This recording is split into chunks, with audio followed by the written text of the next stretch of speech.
ಮಾನವ ಹಕ್ಕುಗಳ ಆಯೋಗ ಮಹಿಳಾ ಆಯೋಗದ ಮೆಟ್ಟಿಲು ಹತ್ತಿದ ಬಿಗ್ ಬಾಸ್ ಶೋ ವಿಕೃತಿ.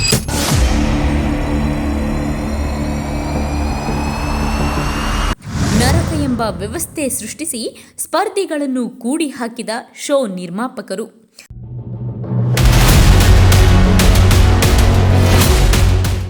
ಸ್ಪರ್ಧಿಗಳಿಗೆ ಸರಿಯಾದ ಊಟವೂ ಇಲ್ಲ, ಶೌಚಕ್ಕೆ ಹೋಗಲು ಅನುಮತಿ ಕೋರಬೇಕಾದ ಹೀನಾಯ ವ್ಯವಸ್ಥೆ.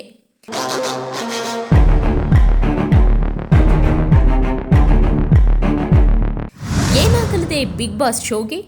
ಬಿಗ್ ಬಾಸ್ ವಿರುದ್ಧ ದಾಖಲಾದ ದೂರಿನಲ್ಲಿ ಏನಿದೆ? ಇಲ್ಲಿದೆ ಕಂಪ್ಲೀಟ್ ಡೀಟೇಲ್ಸ್.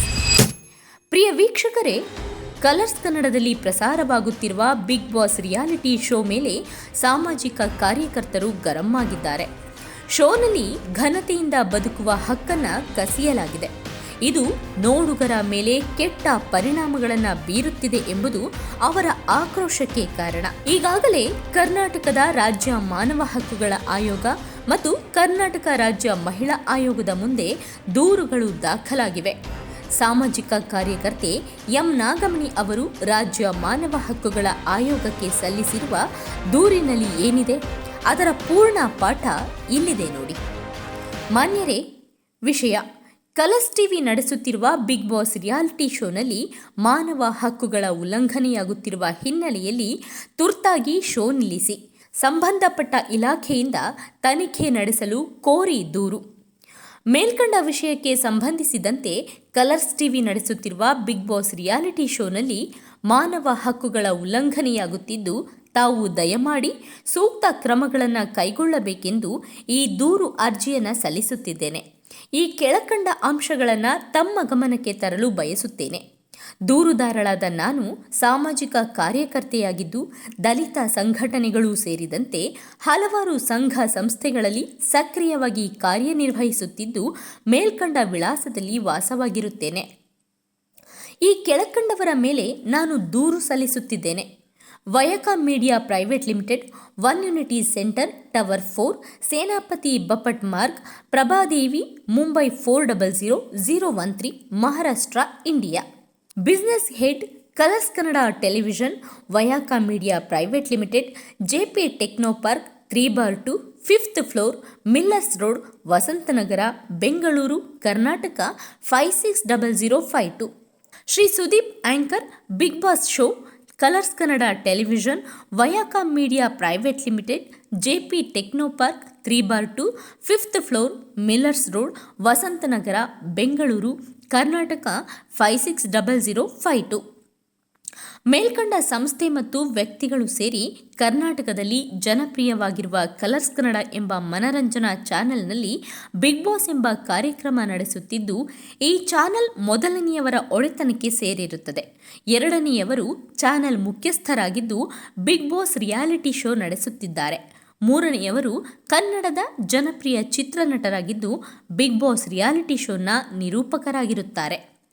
ಮೇಲ್ಕಂಡ ಕಲರ್ಸ್ ಕನ್ನಡ ವಾಹಿನಿಯಲ್ಲಿ ಬಿಗ್ ಬಾಸ್ ಎಂಬ ಹೆಸರಿನ ರಿಯಾಲಿಟಿ ಶೋನ 11ನೇ ಆವೃತ್ತಿ ದಿನಾಂಕ 29/9/2024 ಆರಂಭವಾಗಿರುತ್ತದೆ. ಬಿಗ್ ಬಾಸ್ ಶೋನಲ್ಲಿ ಮನರಂಜನಾ ಕ್ಷೇತ್ರದಲ್ಲಿ ಮತ್ತು ಇತರ ಕ್ಷೇತ್ರಗಳಲ್ಲಿ ಹೆಸರು ಮಾಡಿದ ವ್ಯಕ್ತಿಗಳನ್ನು ಒಂದು ಮನೆಯಲ್ಲಿ ಕೂಡಿ ಹಾಕಿ ಆಡಿಸುವ ಸೈಕಾಲಜಿಕಲ್ ಗೇಮ್ ಶೋ ಆಗಿದೆ.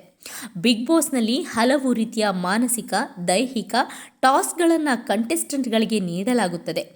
ತಮ್ಮನ್ನು ತಾವು ಉಳಿಸಿಕೊಳ್ಳಲು ಇನ್ನೊಬ್ಬರ ಮೇಲೆ ಹಲವು ರೀತಿಯಲ್ಲಿ ಆಕ್ರಮಣ ಮಾಡುವ ಅನಿವಾರ್ಯತೆಯನ್ನು ಸೃಷ್ಟಿಸಲಾಗುತ್ತದೆ.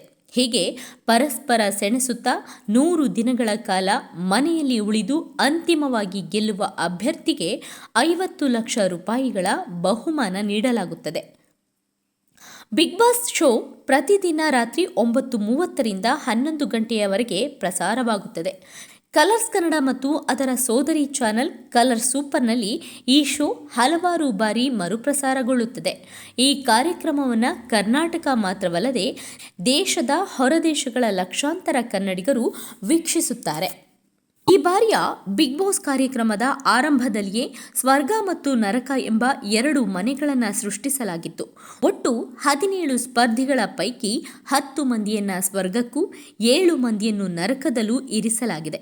ಸ್ವರ್ಗ ನಿವಾಸಿಗಳಿಗೆ ಉತ್ತಮ ಊಟ, ಮಲಗಲು ಮಂಚ ಸೇರಿದಂತೆ ಐಷಾರಾಮಿ ಸೌಲಭ್ಯಗಳನ್ನು ಒದಗಿಸಲಾಗಿದೆ. ನರಕ ನಿವಾಸಿಗಳನ್ನ ಜೈಲಿನ ಕೈದಿಗಳ ಹಾಗೆ ಒಂದು ಬ್ಯಾರಕ್ನಲ್ಲಿ ಬಂಧಿ ಮಾಡಿ ಇಡಲಾಗಿದೆ. ಅವರಿಗೆ ಶೋ ಆರಂಭಗೊಂಡ ದಿನದಿಂದ ಕೇವಲ ಗಂಜಿ ಊಟ ನೀಡಲಾಗುತ್ತಿದೆ. ಅಷ್ಟೇ ಅಲ್ಲ, ಅವರಿಗೆ ಪ್ರತ್ಯೇಕ ಶೌಚಾಲಯದ ಅವಕಾಶವೂ ಇಲ್ಲ. ಸ್ವರ್ಗ ನಿವಾಸಿಗಳನ್ನು ವಿನಂತಿಸಿ ಅವರು ಬೀಗ ತೆಗೆದರಷ್ಟೇ ಅವರು ಶೌಚಾಲಯಕ್ಕೆ ಹೋಗಲು ಸಾಧ್ಯ. ದಿನಾಂಕ 2/10/2024 ಪ್ರಸಾರವಾದ ಕಾರ್ಯಕ್ರಮದಲ್ಲಿ ನರಕವಾಸಿ ಸ್ಪರ್ಧಿಗಳು ತಮಗೆ ಬಂದಾಗಿನಿಂದಲೂ ಕೇವಲ ಗಂಜಿ ಊಟ ಕೊಡಲಾಗುತ್ತಿದೆ ಎಂಬುದನ್ನು ಸ್ಪಷ್ಟವಾಗಿ ಹೇಳುತ್ತಾರೆ. ನರಕವಾಸಿಗಳಿಗೆ ಶೌಚಕ್ಕೆ ಅವಸರವಾದಾಗ ಸ್ವರ್ಗವಾಸಿ ಸ್ಪರ್ಧಿಗಳು ಸ್ವಲ್ಪ ತಡೆದುಕೊಳ್ಳಿ ಎಂದು ಹೇಳುವುದು, ಇದಕ್ಕೆ ನರಕವಾಸಿ ಸ್ಪರ್ಧಿಗಳು ಪ್ರತಿಭಟಿಸುವುದನ್ನು ಕೂಡ ಪ್ರಸಾರ ಮಾಡಲಾಗಿದೆ.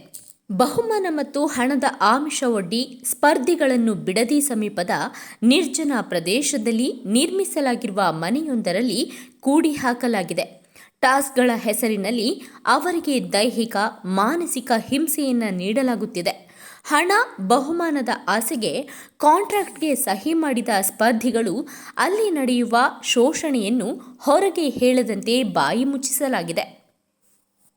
ಬಿಗ್ ಬಾಸ್ ಕಾರ್ಯಕ್ರಮದಲ್ಲಿ ಸ್ಪರ್ಧಿಗಳನ್ನು ಅಕ್ರಮವಾಗಿ ಬಂಧಿಸಿಟ್ಟು ಅವರಿಗೆ ಸರಿಯಾದ ಪೌಷ್ಟಿಕ ಆಹಾರವನ್ನು ನೀಡದೆ ಅವರ ದೇಹಬಾಧೆ ತೀರಿಸಿಕೊಳ್ಳಲು ಇತರರ ಅನುಮತಿ ಪಡೆಯುವಂಥ ಪರಿಸ್ಥಿತಿ ನಿರ್ಮಿಸಿರುವುದು ಅತ್ಯಂತ ಸ್ಪಷ್ಟವಾಗಿ ಮಾನವ ಹಕ್ಕುಗಳ ಉಲ್ಲಂಘನೆಯಾಗಿರುತ್ತದೆ. ಈ ಶೋಷಣೆಗೆ ಒಂದು ವೇಳೆ ಆಮಿಷಕ್ಕೆ ಒಳಗಾಗಿ ಸ್ಪರ್ಧಿಗಳು ಒಪ್ಪಿಗೆ ನೀಡಿದ್ದರೂ ಮಾನವ ಹಕ್ಕುಗಳ ಉಲ್ಲಂಘನೆಯಾಗುತ್ತದೆ. ದೇಶದ ಸಂವಿಧಾನ ಭಾರತದ ಪ್ರತಿಯೊಬ್ಬ ಪ್ರಜೆಗೂ ಮೂಲಭೂತ ಹಕ್ಕುಗಳನ್ನು ನೀಡಿದೆ. ಈ ಪೈಕಿ ಸಂವಿಧಾನದ 21ನೇ ಪರಿಚ್ಛೇದನವು ಎಲ್ಲರಿಗೂ ಜೀವಿಸುವ ಹಕ್ಕನ್ನು ವಿವರಿಸುತ್ತದೆ. ಜೀವಿಸುವ ಹಕ್ಕು ಎಂದರೆ ಘನತೆಯಿಂದ ಬದುಕುವ ಹಕ್ಕು ಎಂದು ಪರಿಚ್ಛೇದವು ಹೇಳುತ್ತದೆ. ಈ ಪರಿಚ್ಛೇದವೇ ಭಾರತದಲ್ಲಿ ಮಾನವ ಹಕ್ಕುಗಳ ಕುರಿತ ವ್ಯಾಖ್ಯೆಯನ್ನು ಸ್ಪಷ್ಟಪಡಿಸುತ್ತದೆ. ಸಂವಿಧಾನದ 21ನೇ ಸೆಕ್ಷನ್ ಅಷ್ಟೇ ಅಲ್ಲದೆ ಭಾರತ ಸರ್ಕಾರ 1993ರಲ್ಲಿ the protection of human rights act ಜಾರಿಗೆ ತಂದಿದೆ. ಈ ಕಾಯ್ದೆ ದೇಶದ ಜನತೆಯ ಮಾನವ ಹಕ್ಕುಗಳನ್ನು ರಕ್ಷಿಸುವ ಕಾರ್ಯ ಮಾಡುತ್ತದೆ. ಈ ಕಾಯ್ದೆಯಡಿಯಲ್ಲಿಯೇ ರಾಷ್ಟ್ರೀಯ ಮಾನವ ಹಕ್ಕುಗಳ ಆಯೋಗ ಮತ್ತು ರಾಜ್ಯ ಮಾನವ ಹಕ್ಕು ಆಯೋಗಗಳನ್ನು ರಚಿಸಲಾಗಿದೆ. ಇದಲ್ಲದೆ ಭಾರತ ಸರ್ಕಾರವು ವಿಶ್ವಸಂಸ್ಥೆಯ ಮಾನವ ಹಕ್ಕುಗಳ ಕುರಿತು ಸಾರ್ವತ್ರಿಕ ಘೋಷಣೆಗೂ ಸಹಿ ಹಾಕಿದೆ. ಮಾನವ ಹಕ್ಕುಗಳ ಸಾರ್ವತ್ರಿಕ ಘೋಷಣೆ ಹುಟ್ಟುತ್ತಲೇ ಎಲ್ಲ ಮಾನವರು ಸ್ವತಂತ್ರರು ಮತ್ತು ಸಮಾನರು, ಘನತೆಯಿಂದ ಬದುಕುವ ಹಕ್ಕು ಅವರಿಗೆ ಇದೆ ಎಂದು ಹೇಳುತ್ತದೆ. ಈ ಘೋಷಣೆಯ ಆರ್ಟಿಕಲ್ 4ರ ಪ್ರಕಾರ ಯಾರನ್ನು ಗುಲಾಮಗಿರಿ ಅಥವಾ ಜೀತದಲ್ಲಿ ಇರಿಸುವಂತಿಲ್ಲ.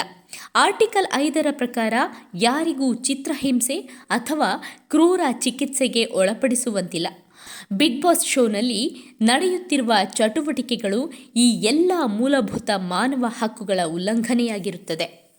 ಬಿಗ್ ಬಾಸ್ ರಿಯಾಲಿಟಿ ಶೋ ಮಾನವ ಹಕ್ಕುಗಳ ಮೂಲಭೂತ ಹಕ್ಕುಗಳನ್ನು ಕಸಿದುಕೊಂಡಿರುವುದು ಸ್ಪಷ್ಟವಾಗಿ ಗೊತ್ತಾಗುತ್ತದೆ. ಯಾಕಂದರೆ ಕಂಟೆಸ್ಟೆಂಟ್ ಒಬ್ಬರು ಹೇಳುವ ಪ್ರಕಾರ ಅವರಿಗೆ ಸತತ 3 ದಿನಗಳಿಂದ ಕೇವಲ ಗಂಜಿ ಊಟವನ್ನು ಕೊಡಲಾಗಿದೆ. ಅವರು ತಮ್ಮ ಊಟವನ್ನು ಪಡೆದುಕೊಳ್ಳದಂತೆ ಅವರನ್ನು ಕೂಡಿ ಹಾಕಿ ಬೀಗ ಜಡಿಯಲಾಗಿದೆ. ಅಷ್ಟೇ ಅಲ್ಲದೆ ಅವರು ಶೌಚಕ್ಕೆ ಹೋಗಲು ಬೇರೆಯವರನ್ನ ಬೇಡುವಂಥ ಸ್ಥಿತಿ ನಿರ್ಮಿಸಲಾಗಿದೆ. ಈ ರೀತಿಯ ಟಾರ್ಚರ್ ಭಾರತದ ಜೈಲುಗಳಲ್ಲೂ ಸಹ ಇರಲು ಸಾಧ್ಯವಿಲ್ಲ. ಭಾರತದ ಜೈಲುಗಳಲ್ಲಿ ಶಿಕ್ಷೆಗೆ ಒಳಪಟ್ಟ ಕೈದಿಗಳಿಗೆ, ವಿಚಾರಣಾಧೀನ ಕೈದಿಗಳಿಗೆ ಕೊಡಬೇಕಾದ ಆಹಾರದ ಕುರಿತು ಕಟ್ಟುನಿಟ್ಟಿನ ನಿಯಮಗಳಿವೆ. ಎಲ್ಲ ಕೈದಿಗಳಿಗೆ ಒಬ್ಬ ಮನುಷ್ಯನಿಗೆ ಬೇಕಾದ ಪೌಷ್ಟಿಕಾಂಶಗಳನ್ನು ಉಳ್ಳ ಆಹಾರವನ್ನು ಗ್ರಾಂಗಳ ಲೆಕ್ಕದಲ್ಲಿ ಕೊಡಲಾಗುತ್ತದೆ. ಜೈಲಿನ ಅಧಿಕಾರಿಗಳು ಇದನ್ನು ಉಲ್ಲಂಘಿಸುವಂತಿಲ್ಲ. ಮಾನವ ಹಕ್ಕುಗಳ ಆಯೋಗವು ಆಗಾಗ ಜೈಲುಗಳಿಗೆ ಭೇಟಿ ನೀಡಿ ಕೈದಿಗಳ ಮಾನವ ಹಕ್ಕುಗಳ ಉಲ್ಲಂಘನೆಯಾಗುತ್ತಿದೆಯೇ ಎಂದು ಪರಿಶೀಲಿಸುತ್ತದೆ. ಹೀಗಿರುವಾಗ ಬಿಗ್ ಬಾಸ್ ರಿಯಾಲಿಟಿ ಶೋನಲ್ಲಿ ನಡೆದಿರುವ ಸಾರಾಸಗಟಾಗಿ ಮಾನವ ಹಕ್ಕುಗಳ ಉಲ್ಲಂಘನೆಯೇ ಆಗುತ್ತದೆ. ಬಿಗ್ ಬಾಸ್ನಲ್ಲಿ ಹೀಗೆ ಜನರನ್ನು ಕೂಡಿಸುವುದೇ ಒಂದು ಅಪರಾಧವಾಗುತ್ತದೆ. ಯಾಕಂದರೆ ಯಾವ ಮನುಷ್ಯನನ್ನು ಅವನ ಒಪ್ಪಿಗೆ ಇರಲಿ ಇಲ್ಲದೇ ಇರಲಿ ಕೂಡಿ ಹಾಕುವುದು ಅಪರಾಧವಾಗುತ್ತದೆ. ಬಿಗ್ ಬಾಸ್ ನಿರ್ಮಾಪಕರು ಮುಂದೆ ಕಾನೂನು ತೊಡಕು ಬಾರದೇ ಇರಲಿ ಎಂದು ಹಲವಾರು ನಿಬಂಧನೆಗಳು ಇರುವ ಕಾಗದ ಪತ್ರಗಳಿಗೆ ಸ್ಪರ್ಧಿಗಳ ಬಳಿ ಸಹಿ ಹಾಕಿಸಿಕೊಂಡಿರುತ್ತಾರೆ. ಬಿಗ್ ಬಾಸ್ ಕಾರ್ಯಕ್ರಮದಲ್ಲಿ ಮೇಲ್ಕಂಡ ರೀತಿಯಲ್ಲಿ ನಡೆಯುತ್ತಿರುವ ಎಲ್ಲ ಅಮಾನವೀಯ ಚಿತ್ರಹಿಂಸೆ, ಕ್ರೌರ್ಯಗಳನ್ನು ದೃಶ್ಯ ಮಾಧ್ಯಮಗಳ ಮೂಲಕ ಭಿತ್ತರಿಸುವುದು ಕೂಡ ಘೋರ ಅಪರಾಧವಾಗಿರುತ್ತದೆ. ಈ ಕಾರ್ಯಕ್ರಮವನ್ನು ಜಗತ್ತಿನಾದ್ಯಂತ ಜನರು ನೋಡುತ್ತಿರುವುದರಿಂದ ಅವರ ಮಾನಸಿಕತೆಯ ಮೇಲೂ ಗಂಭೀರ ಪರಿಣಾಮಗಳನ್ನು ಬೀರುತ್ತಿದೆ. ಈ ಕಾರ್ಯಕ್ರಮದ ಪ್ರೇರಣೆಯಿಂದ ಇಂಥದ್ದೇ ಕ್ರೌರ್ಯ, ಹಿಂಸೆಗಳು ಸಮಾಜದಲ್ಲೂ ಘಟಿಸುವ ಎಲ್ಲ ಸಾಧ್ಯತೆಗಳು ಇರುತ್ತವೆ. ಈ ಕಾರಣದಿಂದ ಈ ಕಾರ್ಯಕ್ರಮವನ್ನು ಸ್ಥಗಿತಗೊಳಿಸುವುದು ಬಹಳ ತುರ್ತು ಅಗತ್ಯವಾಗಿರುತ್ತದೆ. ಮಾನವ ಹಕ್ಕುಗಳ ಉಲ್ಲಂಘನೆಯಾಗುತ್ತಿದ್ದಾಗ ಶೋಷಿತರೇ ದೂರು ನೀಡಬೇಕೆಂದಿಲ್ಲ. The protection of human rights act 1993ರ ಆರ್ಟಿಕಲ್ 12A ಪ್ರಕಾರ ಯಾರು ಬೇಕಾದರೂ ದೂರು ನೀಡಬಹುದಾಗಿದೆ. ಈ ಎಲ್ಲ ಹಿನ್ನೆಲೆಗಳನ್ನು ಗಮನಿಸಿ ತಾವು ದಯಮಾಡಿ ಕೂಡಲೇ ಈ ಕಾರ್ಯಕ್ರಮವನ್ನು ಸ್ಥಗಿತಗೊಳಿಸಿ ಅಕ್ರಮವಾಗಿ ಬಂಧನಕ್ಕೆ ಒಳಗಾಗಿರುವ ಎಲ್ಲ ಸ್ಪರ್ಧಿಗಳನ್ನು ಹೊರಗೆ ತರಬೇಕೆಂದು ವಿನಂತಿಸುತ್ತೇನೆ. ಹಾಗೆಯೇ ಕಳೆದ 5 ದಿನಗಳಿಂದ ಶೂಟ್ ಮಾಡಲಾದ ಎಲ್ಲ ಫುಟೇಜ್ಗಳನ್ನು, ಹಾರ್ಡ್ ಡಿಸ್ಕ್ಗಳನ್ನು ವಶಪಡಿಸಿಕೊಂಡು ಸಾಕ್ಷ್ಯನಾಶವಾಗದಂತೆ ಕಾಪಾಡಬೇಕೆಂದು ವಿನಂತಿಸುತ್ತೇನೆ. ಅದೇ ರೀತಿ ಮೇಲೆ ಉಲ್ಲೇಖಿಸಿದಂತೆ ಸಂಸ್ಥೆ ಮತ್ತು ವ್ಯಕ್ತಿಗಳ ವಿರುದ್ಧ ಪ್ರಕರಣ ದಾಖಲಿಸಿ ಸೂಕ್ತ ತನಿಖಾ ಏಜೆನ್ಸಿಗೆ ತನಿಖೆ ನಡೆಸಲು ಆದೇಶಿಸಬೇಕೆಂದು ವಿನಂತಿಸುತ್ತೇನೆ. ವಂದನೆಗಳೊಂದಿಗೆ ತಮ್ಮ ವಿಶ್ವಾಸಿ ಎಂ. ನಾಗಮಣಿ.